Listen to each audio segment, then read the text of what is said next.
Alors, ce soir, nous allons terminer avec l'enseignement que nous avons commencé depuis longtemps, qui s'intitule « Les clés pour les prières exaucées ». Nous allons terminer. C'est un enseignement qui pouvait être long, mais je préfère raccourcir parce que je crois que vous avez reçu, que nous avons reçu l'essentiel. Amen, qui nous permettra de peut-être prier d'une autre manière. Amen. Et donc, je refais rapidement un point. Nous avions commencé par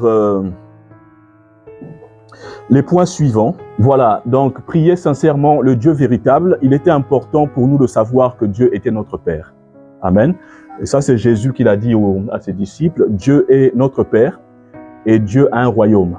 Et je rappelle encore ce soir que Dieu, il a un royaume, il est roi. N'est-ce pas? Et donc, lorsque nous nous approchons de Dieu, il y a un protocole à observer. Amen. C'est vrai que nous ne faisons pas très attention à ça, mais il y a un protocole. Et j'avais pris un exemple. Quand tu vas voir un président de la République, tu ne vas pas les mains vides en disant que comme c'est un président, donc il ne manque de rien, n'est-ce pas? Mais lui aussi, il a besoin d'être considéré. Il a besoin quand même, il a aussi des besoins. Hein? C'est vrai qu'il n'a pas forcément besoin de ton argent, mais quand tu vas voir un président ou quelqu'un de supérieur, tu ne pars pas les mains vides, n'est-ce pas? Tu pars avec une enveloppe, même si c'est 500 000, il sera toujours content de recevoir. Donc, il y a un protocole. Et j'avais aussi dit que quand les gens venaient chez mon père n'aimait pas qu'ils viennent les mains vides. C'est pourquoi, quand il venait à la maison, il venait toujours soit avec une papaye, avec l'ananas et tout ça, avec un fruit. Donc, en réalité, on ne se présente pas devant le roi des rois comme si on se présentait devant n'importe qui, n'est-ce pas? Et donc, notre corps doit être aussi une offrande devant le Seigneur. OK? Alors, j'avais dit qu'il fallait aussi croire en Dieu, croire que Dieu est capable de nous exaucer, croire que Dieu est capable de rémunérer ceux qui le cherchent. Amen.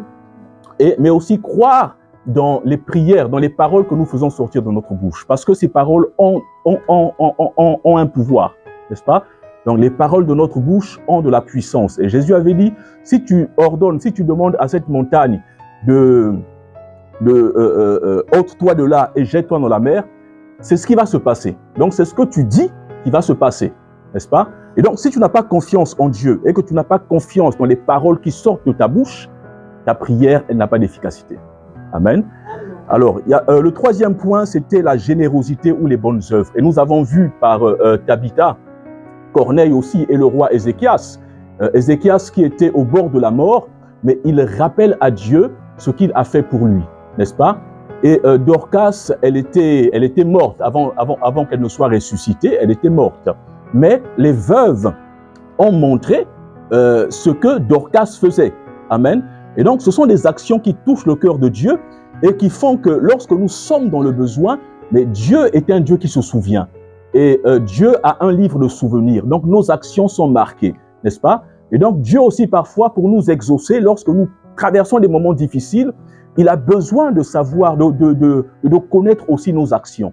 OK? Qu'est-ce que nous avons fait pour les autres? Qu'est-ce que nous avons fait qui puisse réveiller le souvenir de Dieu? Amen. Donc, d'où l'importance d'être généreux et de prendre soin des veuves et des orphelins parce que Dieu insiste beaucoup sur la notion de veuve et d'orphelin. OK? Et donc, le dimanche dernier, nous avons parlé de la persévérance. Il fallait persévérer. Et rappelez-vous de cette femme cette veuve qui allait voir le juge inique, amen, un juge qui ne craignait pas Dieu et il n'avait égard pour personne. Mais parce que cette femme avait persévéré, et le juge était obligé de lui accorder son droit. Amen. Et donc c'est très important, prier sincèrement le Dieu véritable, croire en Dieu mais aussi en nos paroles, être généreux, se souvenir des veuves, des orphelins, des pauvres, persévérer dans la prière aussi. Qui a persévéré cette semaine dans la prière? Amen. Par ces enseignements, moi j'apprends aussi à persévérer. J'apprends à persévérer. Alors ce soir, nous allons terminer avec un dernier point, c'est se repentir de ses péchés. Amen. Il y a plusieurs passages dans la Bible qui nous montrent, qui nous montrent que Dieu, dans sa parole, Dieu, il n'exauce pas le pécheur. Amen. Il n'exauce pas le pécheur. Et ça, nous le voyons dans Psaume 66, verset 18. Est-ce que quelqu'un peut lire rapidement? On va juste survoler ces passages-là, hein? Ce n'est pas le passage de base. Psaume 66, verset 18. Amen. Si j'avais conçu l'iniquité dans mon cœur, le Seigneur ne m'aurait pas exaucé. Ésaïe 1,15. Ésaïe 1,15. Je lis la parole de Dieu. Quand vous étendez vos mains, je détourne de vous mes yeux. Quand vous multipliez les prières, je n'écoute pas. Vos mains sont pleines de sang. Amen. Psaume 145, 19. Psaume 145, 19, je lis la parole de Dieu. Amen. Il accomplit les désirs de ceux qui le craignent, et il entend leurs cris, et il les sauve. Donc, il accomplit les désirs de ceux qui le craignent. Amen. Proverbe 15, verset 8. Proverbe 15, verset 8. Oui. Le sacrifice des méchants est en horreur à l'Éternel. La prière des hommes droits lui est agréable. Voilà, donc la prière des hommes droits lui est agréable. On va lire encore Proverbe 15, 29. L'Éternel s'éloigne des méchants, mais il écoute la prière des justes. Amen. Alors, Jean 9, 31. Et après, on prendra Ésaïe 59. Jean 9, 31. Nous savons que Dieu n'exauce point les pécheurs. Si quelqu'un l'honore, fait sa volonté, c'est lui-là qui l'exauce. Voilà, donc nous savons que Dieu n'exauce pas les pécheurs. Hein? Dans l'économie de Dieu, Dieu n'exauce pas les pécheurs. Mais après, il fait grâce à qui il veut. Mais ce que nous devons retenir, c'est que Dieu n'exauce pas le pécheur. Mais nous verrons dans quelles conditions Dieu va exaucer le pécheur. Alors, donc, Ésaïe 59, à partir du verset 1, c'est notre passage de base. Non, la main de l'Éternel n'est pas trop courte pour sauver, ni son oreille trop dure pour entendre. Mais ce sont vos crimes qui mettent une séparation entre vous et votre Dieu. Ce sont vos péchés qui vous cachent sa face et l'empêchent de vous écouter. Alors, au fait, ce passage peut être abordé comme un dialogue, n'est-ce pas? Il y a d'une part le peuple qui accuse Dieu pour dire que, mais Seigneur, finalement ta main, elle n'est pas courte pour toi, elle n'est pas, finalement, tu ne peux pas nous sauver, n'est-ce pas? Hein? Voilà, donc on accuse Dieu, finalement ta main, elle est courte. Donc tu ne peux pas faire des miracles, tu ne peux pas nous sauver lorsque nous sommes dans le besoin. Et c'est pourquoi l'auteur, il va commencer par non, hein, pour confondre ceux qui sont en train d'accuser Dieu. Donc il y a une accusation. Et je pense que nous allons tous nous retrouver parce que c'est le même langage que le monde emploie. Il y a des gens qui disent, mais si votre Dieu existe, pourquoi il y a des guerres? Pourquoi les gens meurent? Amen. Pourquoi les gens sont en train de mourir si votre Dieu existe? Et le monde continue encore à accuser Dieu parce qu'il ne voit pas l'action de Dieu, n'est-ce pas? On a l'impression que Dieu est insensible au meurtre qu'il y a, il est insensible aux guerres, il est insensible au malheur des hommes. Mais ceux qui ne connaissent pas Dieu vont dire, mais il est où votre Dieu? Hein? Pourtant, vous dites qu'il est puissant, pourtant vous dites qu'il est capable d'agir, mais votre Dieu n'est pas en train d'agir. N'est-ce pas? Donc, c'est une question qui revient tout le temps. Et on peut se rappeler aussi de Gédéon. Gédéon, Juge 6, verset 13. Gédéon va dire à Dieu, « Ah, mon Seigneur, si l'Éternel est avec nous, pourquoi toutes ces choses nous sont-elles arrivées? Si l'Éternel est avec nous, pourquoi ces malheurs nous arrivent? Et où sont tous ces prodiges que nos pères nous racontent quand ils disent, l'Éternel nous a-t-il fait monter hors d'Égypte? Maintenant, l'Éternel nous abandonne et il nous livre entre les mains de Madian. Mais où est notre Dieu? Ah oui, où est notre Dieu? Il y a beaucoup de gens comme ça qui accusent Dieu. Ils accusent Dieu. Moi, j'ai suivi un témoignage il n'y a pas longtemps où un évangéliste était en train d'évangéliser dans une gare aux États-Unis.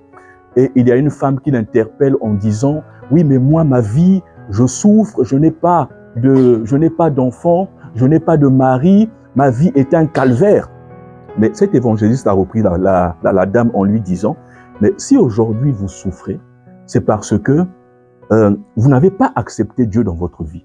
Vous n'avez pas accepté Jésus, mais non seulement vous, mais aussi vos proches, vos parents certainement n'ont pas accepté Dieu, n'est-ce pas? Et c'est pourquoi il y a tous ces malheurs qui s'abattent sur votre vie. Donc c'est une conséquence. Le fait de rejeter Dieu fait que les gens vivent mal.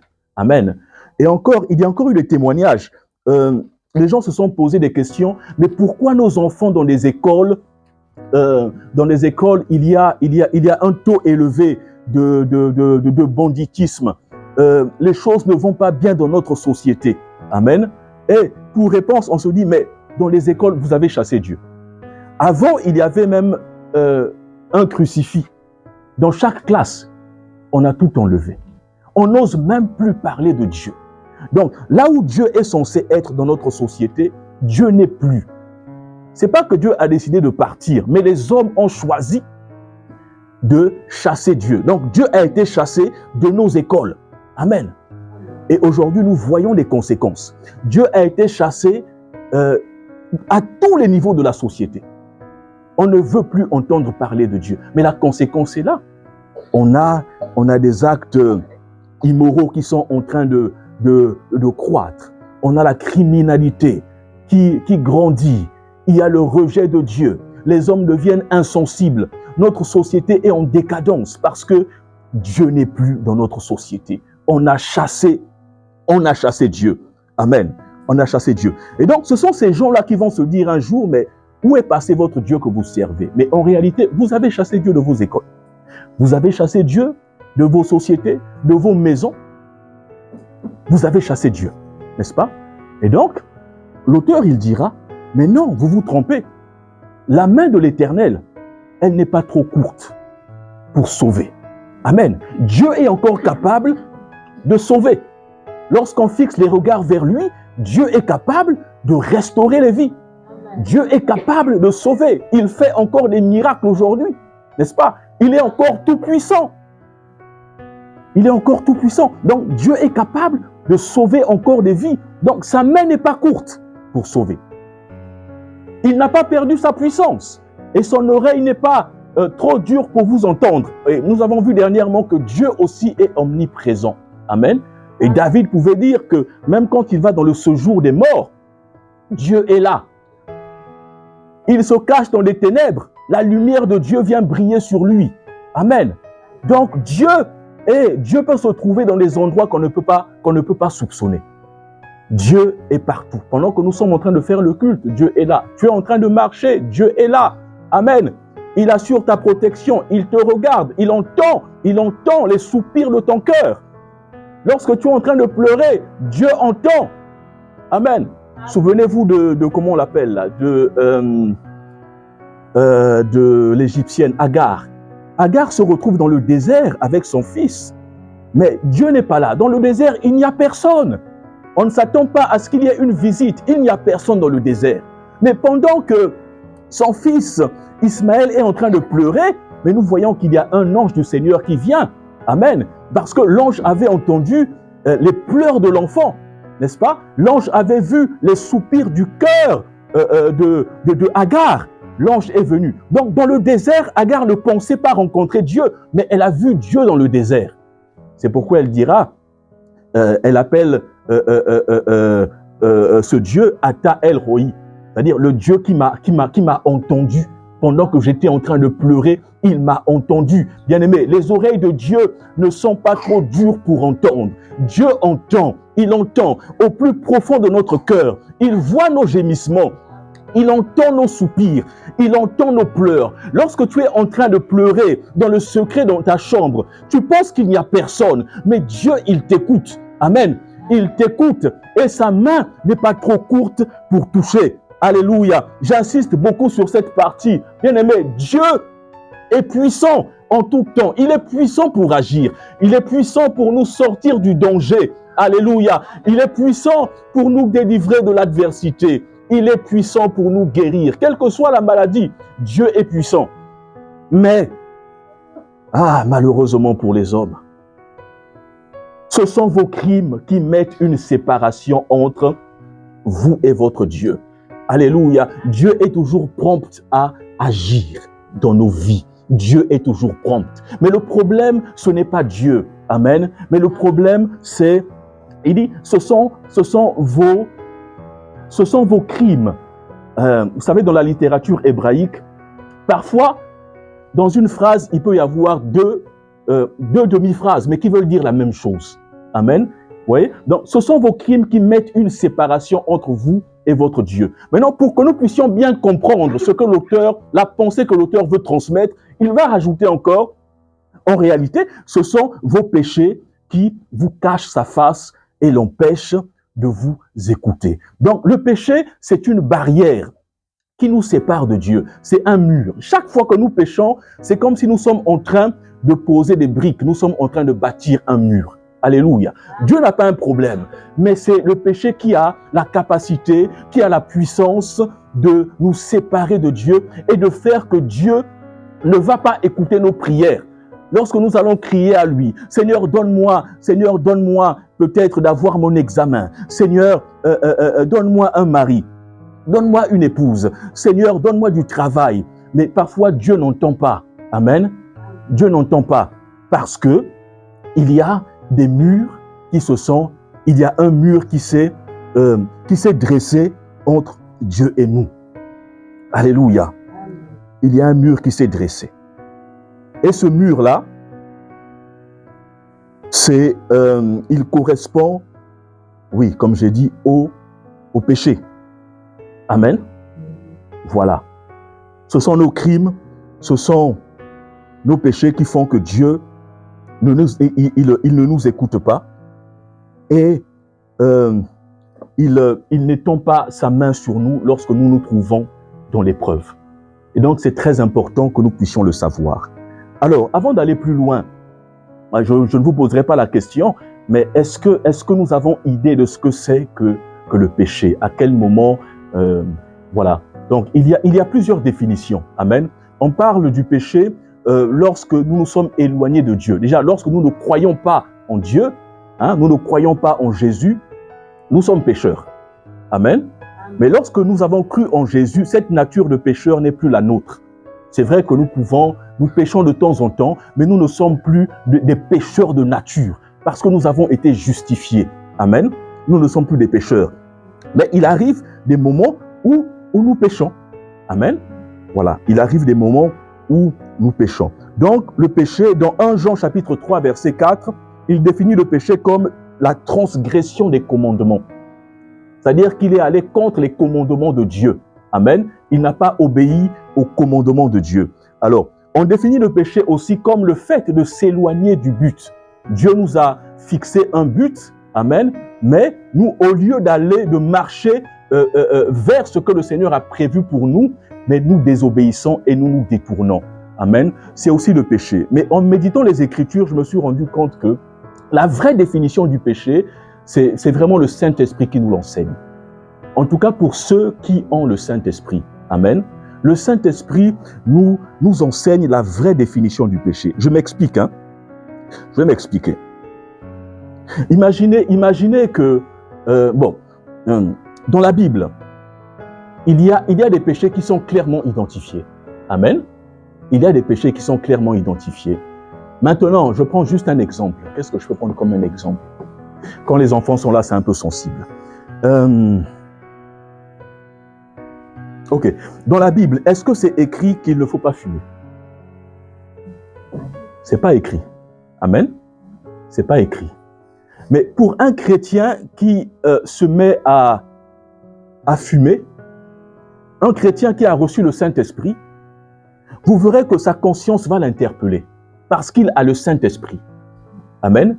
Et du coup, la personne ne sera pas à l'aise lorsqu'elle est en train de commettre un péché qui n'est certes pas identifié dans la Bible, n'est-ce pas? Sa conscience va parler, sa conscience va crier. Donc, le Saint-Esprit qui est dans la vie de cette personne va s'exprimer à travers l'esprit de la personne. Et c'est en cela que tu sauras que ce que tu es en train de faire n'est pas bien, ou ce que tu as commis comme action n'est pas bien. Tu n'auras pas la paix, tu seras troublé. Amen. Tu seras troublé, n'est-ce pas? Et c'est pourquoi je disais que c'est le Saint-Esprit qui nous donne la vraie définition du péché en nous. Chaque fois que nous marchons contre la volonté de Dieu, le Saint-Esprit nous interpelle toujours. Le Saint-Esprit nous interpelle. Amen. C'est quelque chose de subtil, à moins d'avoir un esprit qui est éteint. Là encore, il faut insister dessus. À moins d'avoir un esprit qui est éteint. Vous savez, dans la vie chrétienne, il arrive parfois des moments où nous avons tellement désobéi à notre conscience, nous avons tellement désobéi au Saint-Esprit que le Saint-Esprit arrête même de parler à notre conscience. Et du coup, on se met à pratiquer tous les péchés en toute liberté sans que notre conscience ne nous interpelle. Amen. Et donc, voilà. Donc, le Saint-Esprit définit clairement le péché dans notre vie, n'est-ce pas? Et nous avons conscience que nous avons réellement péché. C'est ça le péché. Le péché, c'est pas seulement le fait de, voilà, ça c'est comme c'est écrit dans la Bible, je n'ai pas fait donc j'ai péché. Mais il y a des choses simples. Tu peux insulter quelqu'un. Hein. Il y a des gens qui prennent plaisir à injurier la première dame, n'est-ce pas? En disant qu'elle est comme ceci, elle est comme cela. Mais bien aimé, c'est une injure. Et pour quelqu'un qui a le Saint-Esprit, tu ne seras pas en paix. Tu ne peux même pas oser injurier le président de la République. Tu ne peux pas. Tu ne peux pas injurier ton semblable et puis être tranquille. Et forcément, le Saint-Esprit va t'interpeller. Amen. Donc, le Saint-Esprit t'interpelle. Et quand c'est comme ça, il y a une tristesse qui s'installe dans ton cœur. Ce n'est pas une tristesse que le diable met, mais c'est la tristesse que produit le Saint-Esprit en toi à cause du péché. Et donc, cette tristesse que tu vas ressentir, tellement que tu n'es pas à l'aise, alors elle va t'obliger à aller te prosterner vers le Seigneur pour te repentir. Parce que la tristesse, selon Dieu, elle produit la repentance. Amen. 2 Corinthiens chapitre 7, verset 10. Est-ce qu'on peut lire? 2 Corinthiens chapitre 7, verset 10.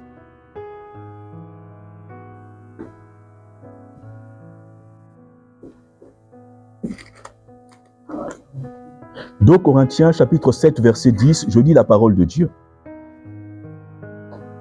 En effet, la tristesse selon Dieu produit une repentance à salut, dont on ne se repent jamais. Tandis que la tristesse du monde produit la mort. La tristesse selon Dieu, elle produit la repentance. Et souvenez-vous aussi, dans la parole qu'il est dit que tout ce qui n'est pas conviction est un péché.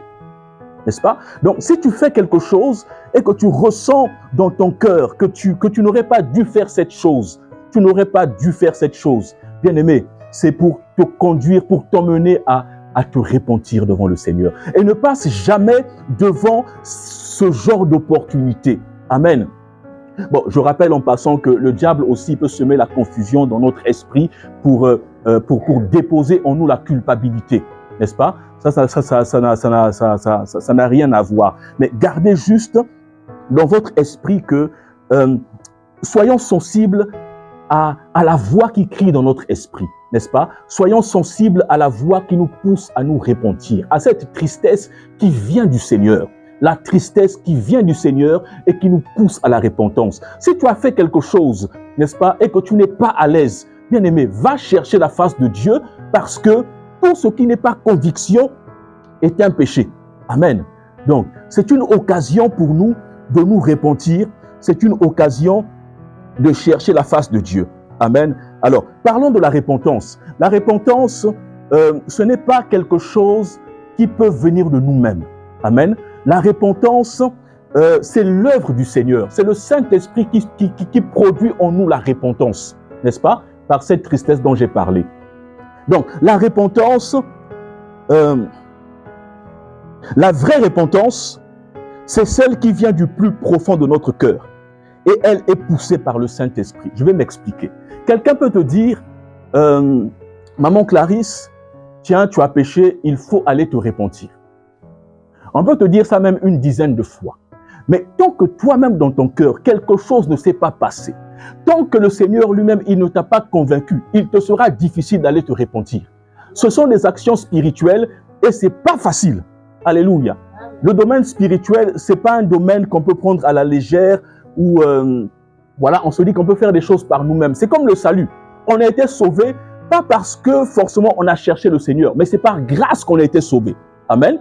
Parce que nous étions pour nombreux dans des situations bizarres, peut-être dans notre confort à nous, et nous n'étions pas prédestinés, selon nous-mêmes, à accepter le salut, à être ce que nous sommes aujourd'hui réunis en train de louer le Seigneur ensemble.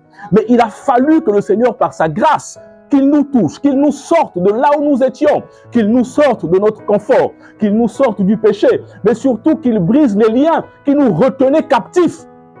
Et ça, ce ne sont pas des choses qui se font naturellement, c'est spirituel. C'est la grâce de Dieu. Alléluia. C'est comme la repentance. Un criminel, lorsqu'il se répand véritablement, c'est que quelque chose s'est passé à l'intérieur de lui. Il a été touché par le Seigneur. Quelqu'un qui est enfoncé dans la boue du péché ne peut pas sortir comme ça. Je vous avais dit dernièrement qu'il y a des péchés, il y a des liens dans lesquels on ne s'en sort pas facilement. On peut critiquer des personnes en disant, mais oui, mais lui, il commet telle chose, lui, il fait telle chose, lui. Mais tu ne connais pas ce que la personne endure. Parfois, la personne a le désir de sortir des liens du péché. La personne a à cœur de sortir des liens de l'impudicité. Peut-être de sortir de la magie, de sortir de plein de choses. Mais la personne ne peut pas par elle-même. S'il n'y a pas l'action de Dieu dans sa vie, la personne ne peut pas. La personne ne peut pas. Bien-aimé, c'est par grâce que nous sommes délivrés. C'est par grâce que nous sommes sauvés. C'est pourquoi, bien-aimé, changeons notre regard vis-à-vis des gens qui ne connaissent pas le Seigneur. Parce que Dieu nous a fait grâce, mais ils n'ont pas encore reçu la même grâce. Dieu nous a délivrés des liens. Alléluia. Mais le Seigneur n'a pas encore fait pour eux. Donc, changeons notre regard, notre manière de voir les autres. Notre manière de voir ceux qui sont peut-être dans le péché. De voir ceux qui sont dans les liens. Ne les accusons pas, mais prions pour ces personnes. Parce que c'est une bataille spirituelle.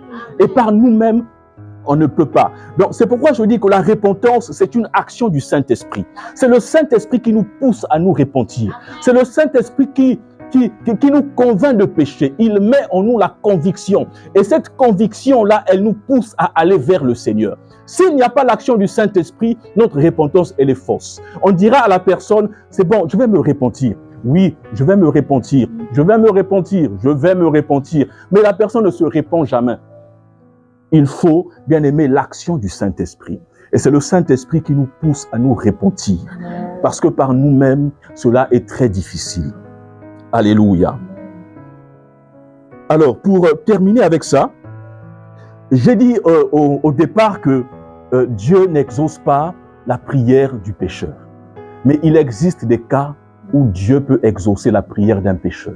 C'est lorsque le pécheur crie à lui de tout son cœur pour dire « Seigneur, délivre-moi de cette situation. Sauve-moi du péché dans lequel je me trouve. Seigneur, brise les liens dans ma vie. » Alors là, Dieu peut entendre, parce que Dieu entend la prière de celui qui a un cœur brisé, celui qui a un cœur contrit. Et souvenez-vous, dans Luc chapitre 18, verset 13, il y a un publicain qui est en train de prier. Il se tape la poitrine. Lui, il sait qu'il est pour lui pécheur. Il est pécheur. Les gens l'ont condamné comme étant un pécheur. On a dit, toi, tu es un pécheur. Et lui aussi, il a pris dans sa tête, il a dit, ah bon, moi aussi, je suis un pécheur. Oh, c'est pas grave. Donc, pendant qu'il est en train de prier, Luc chapitre 18, verset 13. Luc 18, verset 13. Luc 18, verset 13. Alléluia, gloire à Jésus. Luc 18, verset 13. Le publicain se tenant à distance n'osait même pas lever les yeux au ciel. Il se frappait la poitrine en disant « Oh Dieu, sois apaisé envers moi qui suis un pécheur. » Et Jésus dirait au verset 14, « Je vous le dis, celui qui descendit dans sa maison justifié, celui-ci, le pécheur là, descendit dans sa maison justifié plutôt que l'autre. » Donc Dieu avait écouté la prière de cette personne qui criait à lui, n'est-ce pas? Pour dire « Seigneur, aide-moi. Moi, je suis un pécheur, mais aide-moi, aide-moi, aide-moi, aide-moi. » Alléluia. Donc Dieu peut écouter les prières d'un pécheur qui crie à lui sincèrement de tout son cœur. Nous avons encore un exemple, David dans le psaume 51. Il écrit un beau psaume où il reconnaît ses péchés et il implore la grâce de Dieu. Amen. Dans sa condition, il implore la grâce de Dieu. Et le fils prodigue, Luc chapitre 15, versets 17 à 20. Il a péché, il est parti, il a fait tout ce qu'il voulait faire, mais il rentre dans son cœur, il reconnaît que chez son père, il avait de quoi manger. Chez son père, il était dans le confort. Alors, il prend la décision, maintenant je me lèverai et j'irai vers mon père. C'est une prière aussi, n'est-ce pas? Je me lèverai et j'irai vers mon père. Alléluia. Et après, nous voyons qu'il s'est réellement levé. Le Seigneur l'a fortifié, le Saint-Esprit l'a fortifié. Il s'est levé, il est parti vers son Père. Alléluia. Donc, lorsque nous sommes dans une situation de péché, ne nous arrêtons pas de prier. Ne nous arrêtons pas de crier à Dieu. Bien-aimés, crions à Dieu parce que nous avons besoin d'être libérés des liens. Nous avons besoin de sortir du péché. Ce n'est pas notre condition. Ce n'est pas notre manière de vivre. On ne prend pas plaisir à vivre dans le péché. On ne prend pas plaisir. Alléluia. Et forcément, au-dedans de nous, notre esprit, notre âme, notre cœur est en train de prier. Notre cœur est en train de crier à Dieu. Seigneur, délivre-moi. Seigneur, délivre-moi. Ne te lasse pas de crier à Dieu. Ne te lasse pas de crier à Dieu.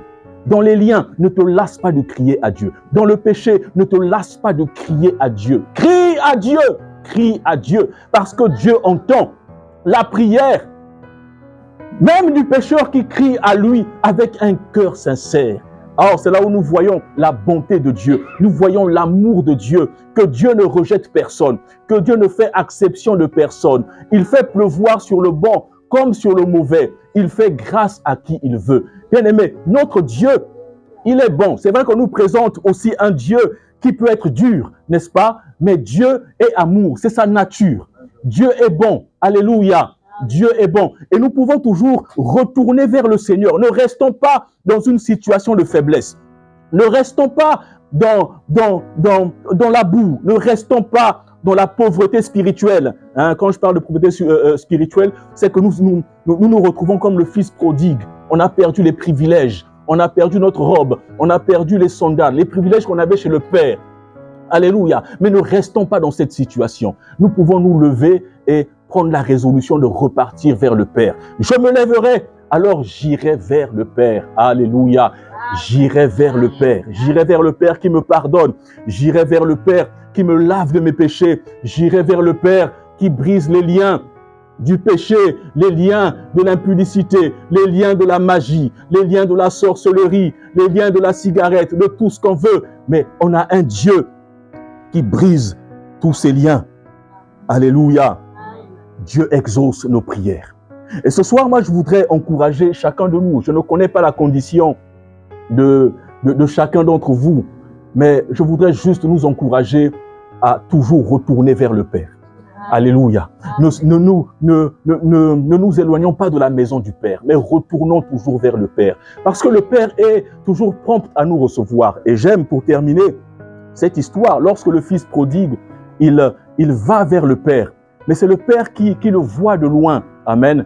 Le Père, qu'est-ce qu'il fait? Il descend, il court. C'est lui qui court vers le Fils et il va embrasser son Fils. Mais vous savez, les papas naturels ne font pas la même chose. Amen. Ton papa, lorsque tu t'es éloigné de la maison, lorsque tu as péché contre lui, il ne viendra certainement pas te recevoir. Mais notre Dieu, c'est lui qui vient au contact du pécheur. Alléluia. C'est lui qui vient au contact du pécheur parce qu'il n'a pas rejeté son fils. Son fils était parti, mais le Père est descendu et il est allé vers le Père. Il est allé vers le Fils.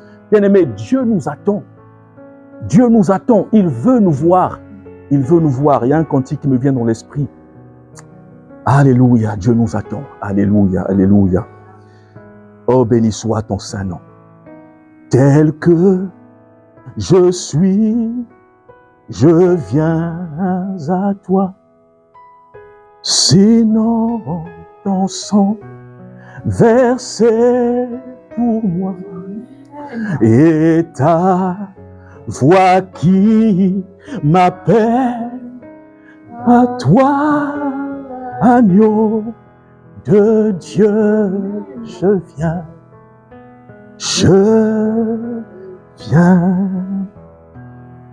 tel que je suis. Alléluia. On veut dire à Dieu, tel que je suis, je viens à toi. Alléluia. Versé pour moi et ta voix qui m'appelle à toi, agneau de Dieu, je viens. Est-ce qu'on peut se lever et chanter ce cantique-là ensemble si vous le connaissez? C'est une invitation que le Seigneur nous lance ce soir. Que c'est vrai que nous péchons beaucoup contre Dieu et nous attristons le cœur de Dieu. Mais la bonne nouvelle est que Dieu, il vient vers nous. Et ce cantique que nous chantons, on dit, j'entends la voix de Dieu qui m'appelle. La voix de Dieu qui n'appelle pas quelqu'un qui pense être peut-être, je ne sais pas, sans reproche. Mais la voix de Dieu qui crie là, elle s'adresse à quelqu'un qui se sent sale. Elle s'adresse à quelqu'un qui peut-être vit dans le péché, mais qui ne prend pas plaisir à ça. C'est la voix du Seigneur qui appelle le pécheur. Et Jésus a dit, ce n'est pas vous qui m'avez choisi, mais c'est moi qui vous ai choisi. Je vous ai aimé le premier. Comme vous êtes, moi je vous ai aimé le premier. Je vous ai aimé le premier. Tel que je suis, sans rien à moi, sinon ton sang versé pour moi et ta voix qui m'appelle à toi, de Dieu je viens tel que je suis, sans rien à moi, sinon ton sang versé pour moi et ta voix qui m'appelle à toi, agneau de Dieu, je viens. Tu peux élever la voix et dire simplement merci à Dieu, parce que ce soir il console ton cœur.